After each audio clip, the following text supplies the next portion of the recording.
నేను సవాల్ విసురుతా ఉన్నాను చంద్రబాబు నాయుడు గారికి, ఈ కూటమి ప్రభుత్వానికి. ప్రభుత్వంలో ఉన్నటువంటి ప్రభుత్వ మెడికల్ కాలేజ్ గా ఉన్నటువంటి ఈ కాలేజెస్ ని పీపీకి ఇవ్వమని ఎక్కడైనా ఈ రిపోర్ట్ లో ఈ కమిటీ రికమెండ్ చేసిందా?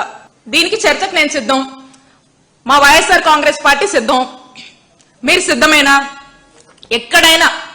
ఎక్కడైనా ఉన్నటువంటి గవర్నమెంట్ మెడికల్ కాలేజ్ ని ఆల్రెడీ ఇంత ఇన్ఫ్రాస్ట్రక్చర్ లే చేసినటువంటి దాన్ని పీపీకి ఇవ్వండి అని చెప్పి ఈ కమిటీ స్ట్రైట్ అవే ఎక్కడన్నా రికమెండ్ చేసిందా?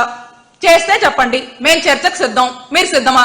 వీళ్ళు రన్ చేయాల్సినటువంటి అవసరము లేదని వీళ్ళు వచ్చిన దగ్గర నుంచి చూస్తా ఉన్నాం. చంద్రబాబు నాయుడు గారు వాళ్ళ అధికారంలోకి వచ్చిన దగ్గర నుంచి కూడా ఈ మెడికల్ కాలేజ్ విషయంలో ఓ స్టాండ్ తీసుకున్నారు. ఇది జగన్మోహన్ రెడ్డి గారు తీసుకొచ్చారు. ఈ జగన్మోహన్ రెడ్డి గారు తీసుకొచ్చినటువంటి ఈ గవర్నమెంట్ మెడికల్ కాలేజ్ ని మేము కట్టాలనుకోవట్లేదు, వీటిని మేము డెవలప్ చేయాలనుకోవట్లేదు, ఇవి అందుబాటులోకి తీసుకురావాలనుకోవట్లేదు అనే స్పష్టమైన స్టాండ్ చంద్రబాబు నాయుడు గారు తీసుకున్నారు. దీని తాలూకా లెటర్స్ పెట్టారు. పదే మేము ఇవన్నీ కూడా ప్రజలకు చెప్పడం జరిగింది. స్టార్టింగ్ నుంచి కూడా ప్రైవేటైజేషనే వాళ్ళ యొక్క ఇంటెన్షన్ గా, ప్రైవేటైజేషనే ఒక విధానము, ఒక ఐడియాలజీగా పెట్టుకొని దాని తగ్గట్టు అడుగులేస్తా ఉన్నారు.